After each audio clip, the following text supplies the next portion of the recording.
നമ്മൾ ആണുങ്ങളല്ലേ മൂർത്തി. ഒരു പെണ്ണിൽ ഒതുങ്ങിക്കൂടാൻ പറ്റുമോ നമുക്ക്? പ്രത്യേകിച്ച് നമ്മളെപ്പോലുള്ളവർക്ക്. അവന്തിക എൻ്റെ സ്വകാര്യതയിൽ മാത്രം ഒതുങ്ങിക്കൂടേണ്ടവളാ. സ്നേഹ അങ്ങനെയല്ല. സേതുമാധവന്റെ മരുമകനായി എന്നെ നെല്ലിശ്ശേരിയിൽ പാർപ്പിക്കാൻ സ്നേഹയ്ക്കേ കഴിയൂ. അവന്തികയ്ക്ക് അതിന് കഴിയില്ല. പുറത്തറിഞ്ഞാൽ മൂക്കത്ത് വിരൽ വയ്ക്കുന്ന ബന്ധം പോരാ എനിക്ക് നെല്ലിശ്ശേരിയുമായിട്ട്. ഒപ്പം ചേർത്ത് നിർത്തുന്ന അവകാശികളിൽ ഒരാളായ ബന്ധം വേണം എനിക്ക്. അത് സാധ്യമാകേണ്ടത് സ്നേഹയിലൂടെയാ. അതിലേക്ക് ഞാൻ നടന്നെടുക്കുന്നതിനിടയിൽ മറ്റൊന്നും എൻ്റെ മനസ്സിലില്ല, അവന്തിക പോലും.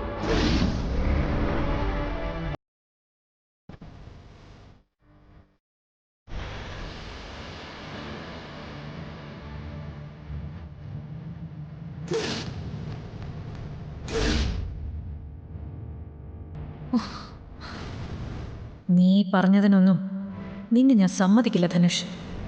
നിനക്ക് ഞാൻ മതി, ഞാൻ മാത്രം.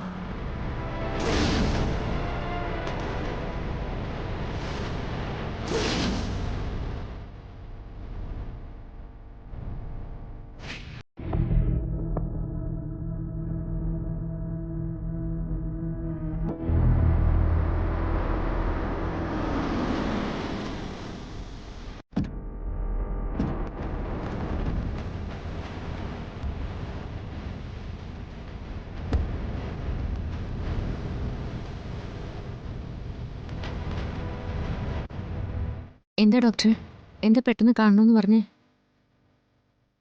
ട്രീറ്റ്മെന്റിനെ കുറിച്ച് എന്തെങ്കിലും പറയാനാണോ? അതെ അർച്ചന, ട്രീറ്റ്മെന്റിനെ കുറിച്ച് സംസാരിക്കാൻ തന്നെയാ നിങ്ങളോട് ഞാൻ വരാൻ പറഞ്ഞത്. എനിക്കിപ്പോൾ തോന്നുന്നു നമ്മൾ ട്രീറ്റ്മെന്റ് ഇവിടെ തുടങ്ങാത്തത് നന്നായെന്ന്. അല്ലെങ്കിൽ ഈശ്വരനായിട്ടാവും ഇത്രയും നീട്ടി വയ്പ്പിച്ചത്. ഡോക്ടർ എന്താ പറഞ്ഞു വരുന്നതെന്ന് മനസ്സിലായില്ല.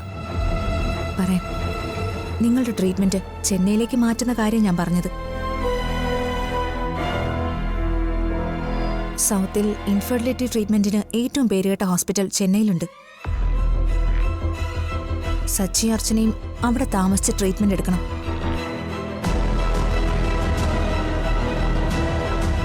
അല്ല ഡോക്ടർ, ഇതിപ്പോ കുറെ നാൾ അവിടെ നിൽക്കേണ്ടി വരില്ലേ? അതുമല്ല, നാട്ടിൽ നിന്ന് മാറി നിൽക്കാൻ വേണം. ഇവിടെയായിരുന്നു നമുക്ക് കംഫർട്ടബിൾ. എല്ലാം ഓപ്പണായി സംസാരിക്കാൻ പറ്റും. ഡോക്ടർ തന്നെ നല്ലത്. അതെ, ഡോക്ടർ തന്നെ ട്രീറ്റ്മെന്റിന്റെ കാര്യം നോക്കിയാൽ മതി. അറിഞ്ഞൂടാത്ത സ്ഥലവും ചുറ്റുപാടുകളും ആളുകളും ഒക്കെ ആവുമ്പോൾ അത് ഞങ്ങളെ വല്ലാണ്ട് ബുദ്ധിമുട്ടിക്കും. അതുകൊണ്ടാ. അർച്ചന പറയുന്നത് എന്താണെന്ന് എനിക്ക് മനസ്സിലായി. എങ്കിലും ഞാൻ ഒരു കാര്യം കൂടി പറയാം. ഞാൻ നിങ്ങളോട് എൻ്റെ ട്രീറ്റ്മെന്റിന് 90% സാധ്യതയാണ് പറഞ്ഞത്. പക്ഷേ അവിടെ ആവുമ്പോൾ അതിൻ്റെ സാധ്യത വളരെ കൂടുതലാണ്. ഇപ്പോഴത്തെ സാഹചര്യത്തിൽ ഈ യാത്രയ്ക്ക് ഒരുപാട് പ്രാധാന്യമുണ്ട്. ട്രീറ്റ്മെന്റിന് ശേഷം നിങ്ങളോട് എനിക്ക് പറയാനുള്ളത്, നിങ്ങൾ കേൾക്കാൻ ആഗ്രഹിക്കുന്ന കാര്യമാവണം ഈ യാത്രയിൽ നടക്കേണ്ടത്.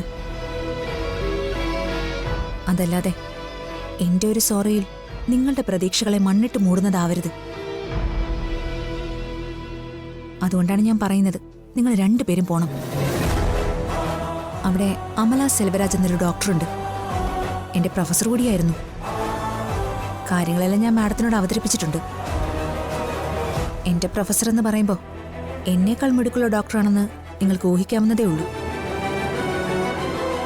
ഈ കാര്യത്തിൽ നമ്മളിവിടെ ഒരു റിസ്ക് എടുക്കണ്ട. അർച്ചന ഒരു കാര്യത്തിനും ടെൻഷൻ ആവണ്ട. ആവശ്യം ഇതായതുകൊണ്ട് മറ്റൊരു സ്ഥലത്ത് മറ്റൊരു സാഹചര്യവുമായി അർച്ചന എത്രയും പെട്ടെന്ന് പൊരുത്തപ്പെട്ട് വന്നോളും.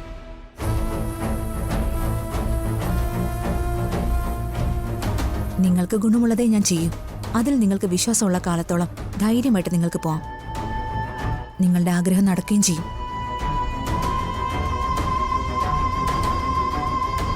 ഡോക്ടർ, അത് അർച്ചന, ഒരു 2 മിനിറ്റ് കാറിലേക്ക് ഇരിക്കാമോ? ഞാൻ സച്ചിയായിട്ടൊന്ന് സംസാരിക്കട്ടെ. ശരി ഡോക്ടർ.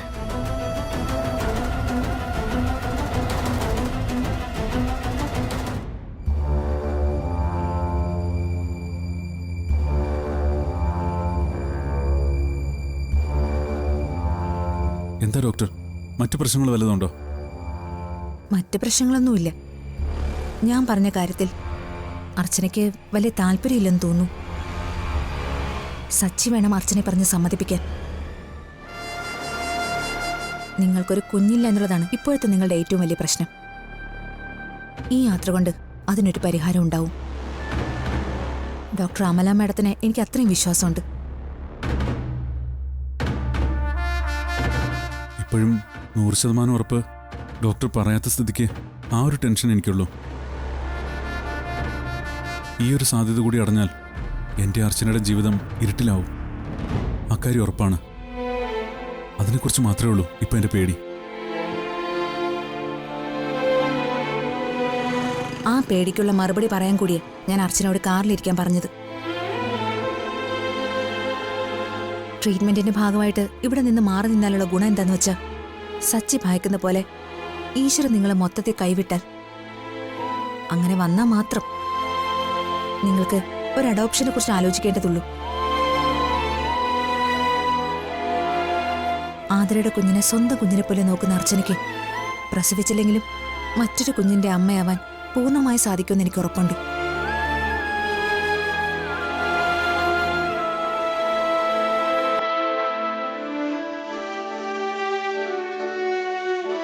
നിങ്ങളിത് മറ്റാരെ അറിയിക്കണ്ട. നിങ്ങൾ അവിടെ ആയതുകൊണ്ട് ഇവിടെ മറ്റാരും ഇത് അറിയാനും പോകുന്നില്ല. നിങ്ങൾ പറയുന്നത് വിശ്വസിക്കുകയും ചെയ്യും. കുഞ്ഞിനെ അഡോപ്റ്റ് ചെയ്തതാണെന്ന് ആരെ അറിയിക്കാതെ അർച്ചന പ്രസവിച്ച കുഞ്ഞായി തന്നെ നിങ്ങൾക്കിവിടെ എല്ലാവരെയും പറഞ്ഞ് വിശ്വസിപ്പിക്കാനും പറ്റും. അതിന് നിങ്ങൾ ഇവിടെ നിന്ന് മാറി നിന്നേ പറ്റൂ. അഡോപ്ഷനെ കുറിച്ച് അർച്ചനയോട് പറയുമ്പോൾ എല്ലാം തുറന്ന് പറയേണ്ടി വരില്ലേ ഡോക്ടർ? അപ്പോൾ പിന്നെ ഈ ചെയ്തതെല്ലാം വെറുതെ ആവില്ലേ? അതിനെക്കുറിച്ച് ഓർത്ത് സച്ചി വിഷമിക്കണ്ട. അതിനുള്ള എല്ലാ ഏർപ്പാടുകളും അമല മാഡം ചെയ്തോളൂ. സച്ചി നല്ലോണമെന്ന് ആലോചിക്കേ, എന്നിട്ട് പറഞ്ഞാൽ മതി. ഞാൻ അർച്ചനയുമായി ഒന്ന് സംസാരിക്കട്ടെ ഡോക്ടർ? അതിനുശേഷം ഞാൻ വിളിക്കാം. ശരി.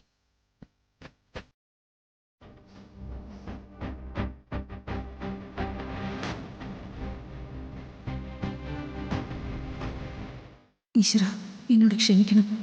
എൻ്റെ ഇപ്പോഴത്തെ ലക്ഷ്യം സച്ചിയുടെയും അർച്ചനയുടെയും ട്രീറ്റ്മെൻ്റ് അല്ല, എന്നെ വിധവയാക്കിയവനെ തീർക്കലാണ്. അതിനു വേണ്ടി ഞാൻ ഇവരെ ഒഴിവാക്കുന്നത്.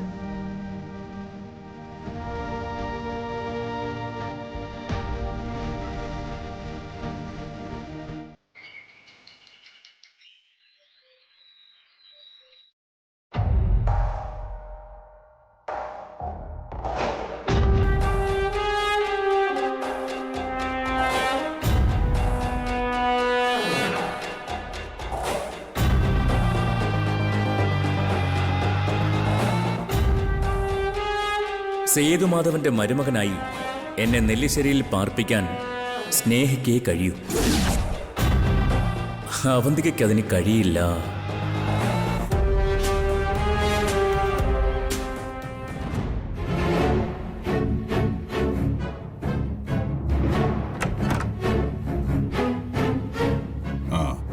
നീ എവിടേക്കാ? ഞാനൊന്ന് പുറത്തു പോവാ. ഇവിടെ ഇരുന്നിട്ട് തലയ്ക്ക് ഭ്രാന്ത് പിടിക്കുക. ഞാനൊന്ന് പുറത്തു പോയിട്ട് ഫ്രണ്ട്സിനെയൊക്കെ കണ്ട് പാർക്കിലൊക്കെ പോയി തിരിച്ചു വരാച്ച. സന്ധ്യയ്ക്ക് മുമ്പ് എത്തണം. ശരി അച്ഛാ. ശരി.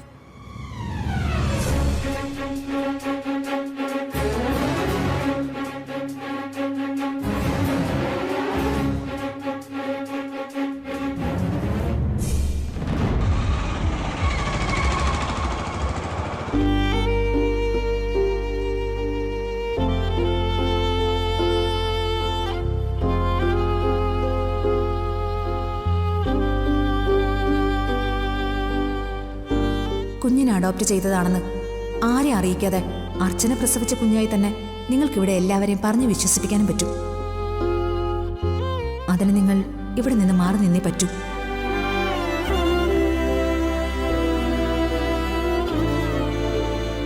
സച്ചേട്ടൻ എന്താ ഇങ്ങനെ അതിഭീകരമായിട്ട് ആലോചിക്കുന്നത്? അല്ല, ഞാൻ വെറുതെ ഭീകരമായ ആലോചനയൊന്നുമല്ല. അത് കള്ളം. പരിസരം മറന്ന് ആലോചിക്കായിരുന്നു സച്ചേട്ടൻ. അതല്ലേ വീട്ടിലേക്ക് തിരിയാനുള്ള റോഡ് തിരിയാതെ നമ്മളിപ്പോൾ ഈ വഴി പോകുന്നത്? കണ്ടോ, ഞാൻ പറഞ്ഞപ്പോഴാ സച്ചേട്ടൻ അതിനെക്കുറിച്ച് ഓർക്കുന്നത് തന്നെ.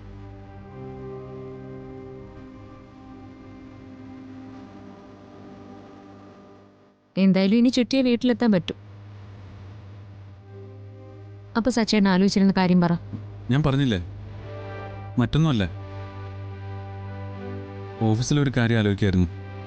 നമുക്കൊരു കുഞ്ഞുണ്ടാവുന്ന കാര്യം എങ്ങനെയാ സച്ചേട്ടാ ഓഫീസിലെ കാര്യമാവുന്നേ? ഡോക്ടർ പറഞ്ഞ കാര്യത്തെ പറ്റി ആലോചിക്കായിരുന്നു സച്ചേട്ടൻ. എനിക്കറിയാം, അത് തന്നെയായിരുന്നു. എന്നെ മാറ്റി നിർത്തിയിട്ട് ഡോക്ടർ എന്താ സച്ചേട്ടനോട് പറഞ്ഞേ? എന്നോട് പറയേണ്ടാത്ത കാര്യമായതുകൊണ്ടല്ലേ തന്നെ മാറ്റി നിർത്തി പറഞ്ഞത്. സച്ചേട്ടന്റെ ട്രീറ്റ്മെന്റിനെ കുറിച്ചാണോ ഡോക്ടർ പറഞ്ഞത്? എനിക്ക് മനസ്സിലായതാ. ട്രീറ്റ്മെന്റ് നടത്തിയാ നമുക്ക് കുഞ്ഞുങ്ങളുണ്ടാവും തന്നെയല്ലേ ഡോക്ടർ ഇപ്പോഴും പറയുന്നത്? അതിന് മാറ്റമൊന്നും പറഞ്ഞില്ലല്ലോ അല്ലേ? അതിന് മാറ്റമൊന്നും പറഞ്ഞില്ല. ട്രീറ്റ്മെന്റ് നടത്തിയ ഉറപ്പ് പറഞ്ഞു. പക്ഷേ അതിന് നമ്മൾ 2-3 വർഷം കാത്തിരിക്കേണ്ടി വരും. 3 വർഷം? ഇനിയും അത്രയും താമസിക്കോ സച്ചേട്ടാ? ഇത് നമുക്ക് ഈശ്വരൻ തരുന്ന മാത്രമല്ലല്ലോ അർച്ചന, നമ്മളിത് ഈശ്വരൻ്റെ നിന്ന് പിടിച്ചു വാങ്ങുന്നതല്ലേ. അപ്പോ കുറച്ച് സമയമെടുക്കും. എങ്കിലും ഇനി 3 വർഷം കഴിയുമെന്നൊക്കെ പറയുന്നത് അത് വല്ലാത്തൊരു കാലാവധിയായിപ്പോയി. എനിക്കിത് കേട്ട വിഷമാവുന്ന ഡോക്ടർക്ക് അറിയാം.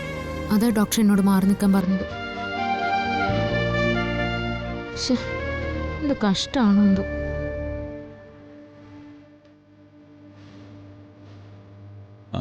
അല്ല, ഞാൻ തന്നോടൊരു കാര്യം ചോദിക്കട്ടെ? നമുക്ക് അത്രയും വർഷം കാത്തിരിക്കണോ?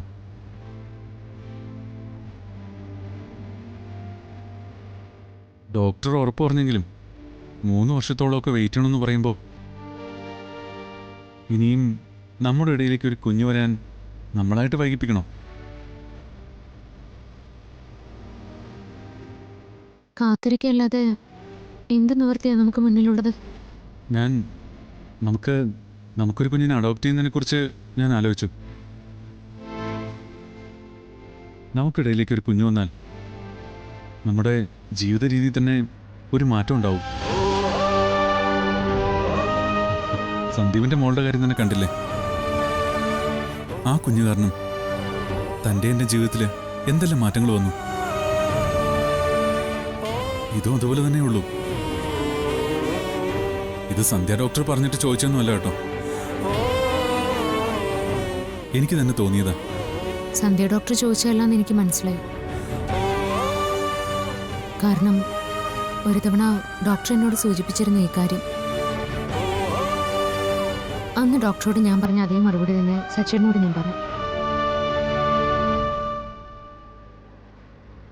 ഒരു കുഞ്ഞിനെ ദത്തെടുക്കുന്നതിനോട് എനിക്ക് താല്പര്യമില്ല.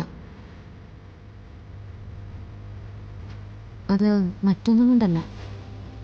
ആതിരയുടെ മോളെ സ്നേഹിക്കുന്ന അത്രയും പോലും എനിക്ക് ചിലപ്പോൾ അതിനെ സ്നേഹിക്കാൻ പറ്റിയില്ലെങ്കിൽ നമ്മൾ ചെയ്യുന്ന ക്രൂരതയായി പോവത്. സച്ചേട്ടൻ നേരത്തെ പറഞ്ഞില്ലേ ആ കുഞ്ഞ് നമ്മുടെ ജീവിതത്തിൽ കുറെ മാറ്റങ്ങൾ വരുത്തിയെന്ന്. അതിനേക്കാളും മാറ്റങ്ങൾ വരും നമുക്കൊരു കുഞ്ഞ് ജനിക്കുമ്പോൾ.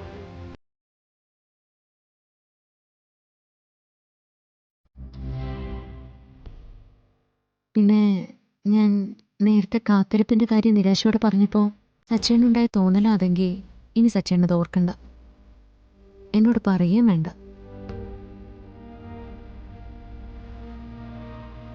3-4 എത്ര കൊല്ലം വേണമെങ്കിലും അർച്ചന കാത്തിരുന്നോളാം. അർച്ചനയ്ക്ക് സച്ചിയുടെ കുഞ്ഞിനെ പ്രസവിച്ചാൽ മതി. ഞാൻ വയറ്റിൽ ചുമന്നും വേദന അറിഞ്ഞു മാത്രമേ നമുക്കിടയിലേക്ക് ഒരു കുഞ്ഞ് വരാവൂ.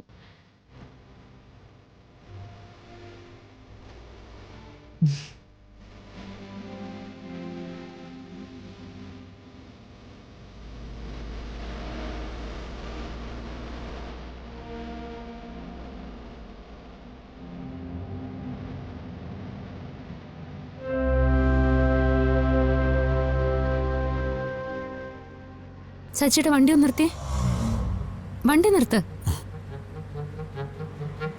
സ്നേഹയല്ലേ അത്? ആ അതെ, സ്നേഹ തന്നെയാ. അവളെന്താ ഇവിടെ?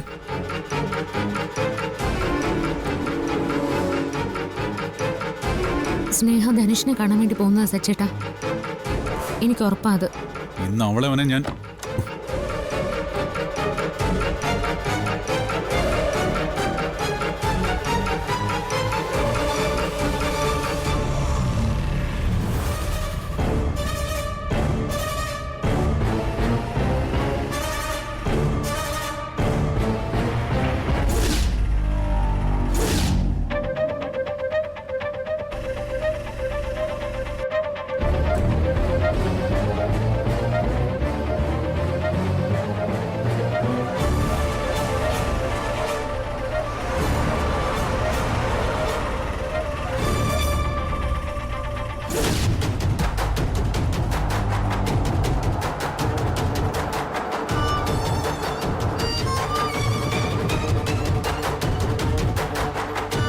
ഓട്ടോ മിസ്സായല്ലോ.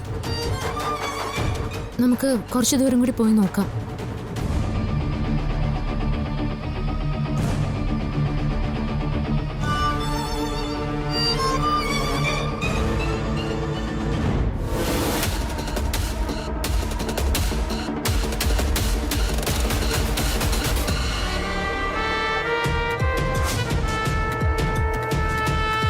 താൻ ഇങ്ങോട്ട് വന്നതൊട്ടും ശരിയായില്ല. ആരെങ്കിലും അറിഞ്ഞാൽ അത് വലിയ പ്രശ്നമാവില്ലേ? എന്ത് പ്രശ്നമാവാൻ?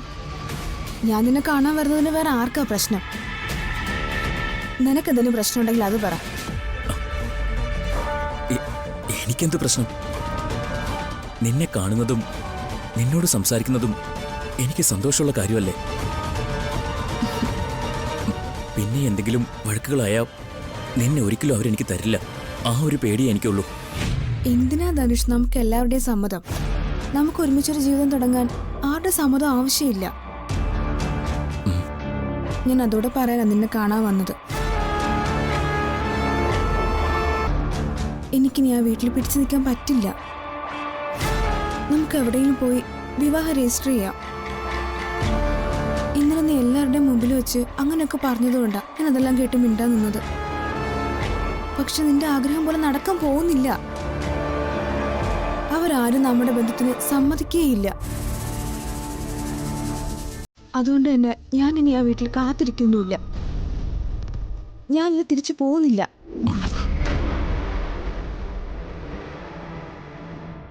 ഇനി മുതൽ നമുക്ക് ഒരുമിച്ച് താമസിക്കാം. നാളെയോ മറ്റന്നാളോ അമ്പലത്തിലോ രജിസ്റ്റർ ഓഫീസിലോ അല്ലെങ്കിൽ ഇവിടെ വെച്ചാലും മതി. എനിക്ക് വേണ്ടി ധനുഷ് സൂക്ഷിച്ചു വെച്ചിരുന്ന ആ താലിമാല നിന്റെ കഴുത്തിൽ കെട്ടിത്തന്നാൽ മതി. എന്താ ധനുഷിന് പറ്റില്ലേ? പറ്റും. എന്റെ കൂടെ ഇറങ്ങി വന്ന നിമിഷം തന്നെ നിന്നെ കൂട്ടിക്കൊണ്ടുവന്ന് എന്നോടൊപ്പം പാർപ്പിക്കാൻ അറിയാനിട്ടല്ല ഞാൻ ചെയ്യാതിരുന്നത്.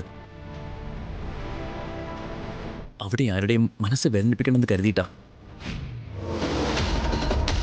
അങ്ങനെ ചിന്തിക്കാനും മാത്രം ആ വീട്ടിലെ ആരും എൻ്റെ ആരുമല്ല. പക്ഷെ അച്ഛനായും ഏട്ടന്മാരായും ഏട്ടത്തിമാരായും ഞാൻ എല്ലാവരെയും കണ്ടുപോയി. അവരുടെ മനസ്സ് വിഷമിപ്പിക്കുന്ന ഒന്നും ചെയ്യാൻ എനിക്കാവാതെ പോയി. അതെന്റെ തെറ്റ് തന്നെയാ. തൻ്റെ വീട്ടുകാരെ തന്നേക്കാൾ കൂടുതൽ ഞാൻ സ്നേഹിച്ചു. ആലോചിക്ക്.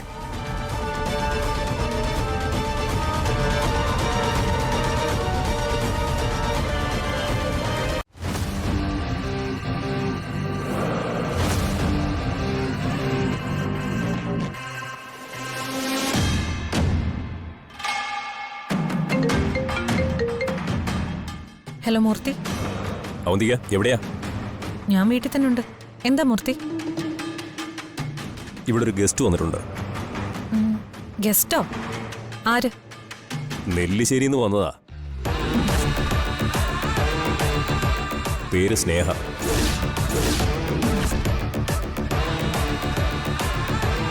ഞാൻ തടയാൻ നോക്കി, പക്ഷെ നടന്നില്ല. എന്നെ കണ്ട അന്നത്തെ സംഭവം വെച്ച് മനസ്സിലാവുമെന്ന് എനിക്കൊരു സംശയം ഉണ്ടായിരുന്നു. പക്ഷേ ആൾക്കെന്നെ മനസ്സിലായിട്ടില്ല. അവള് ധനുഷിനെ കണ്ടോ? കണ്ടു. രണ്ടുപേരും അവിടെ സംസാരിച്ചുകൊണ്ടിരിക്കുക. ഞാൻ കാണാൻ പറ്റില്ലെന്ന് പറഞ്ഞപ്പോൾ എൻ്റെ നേരെ ഒരു ചാട്ടം. ഇനി തിരികെ വീട്ടിൽ പോകുന്നില്ലെന്നും പറഞ്ഞാ അവള് കയറി വന്നേക്കുന്നത്. എന്തെങ്കിലും ചെയ്യാൻ പറ്റുമെങ്കിൽ വേഗം ചെയ്തോ.